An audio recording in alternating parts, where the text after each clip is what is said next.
ពុកម៉ែបងប្អូនទាំងអស់គ្នាខាងក្រៅខ្ញុំនេះគឺជាកន្លែងផលិតទឹកដោះគោគីឡូដាច់តិចខ្លះតតែម្ដងមិនសំខាន់ថារោងចក្រតូចឬក៏ធំនោះទេ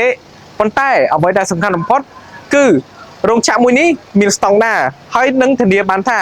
គ្រប់កំប៉ុងទឹកដោះគោគីឡូដាច់តិចខ្លះគឺសុទ្ធតែត្រូវបានការត្រួតពិនិត្យនិងមានការស្តង់ដារច្បាស់លាស់អ្វីដែលធ្វើឲ្យខ្ញុំភ្ញាក់ផ្អើលជាងគេនៅក្នុងកន្លែងនេះគឺមានអនាម័យនិងមានស្តង់ដារច្បាស់លាស់ត្រឹមត្រូវមែនទែន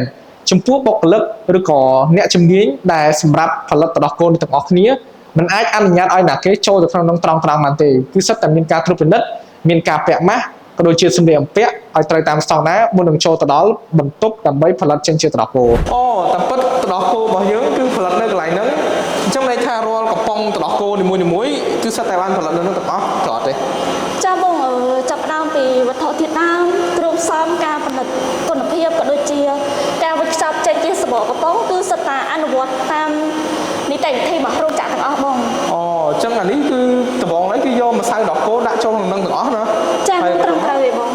ហើយបន្ទាប់មកបានយកម្សៅហ្នឹងទៅច្រកចូលកំប៉ុងតាមក្រោយទៀត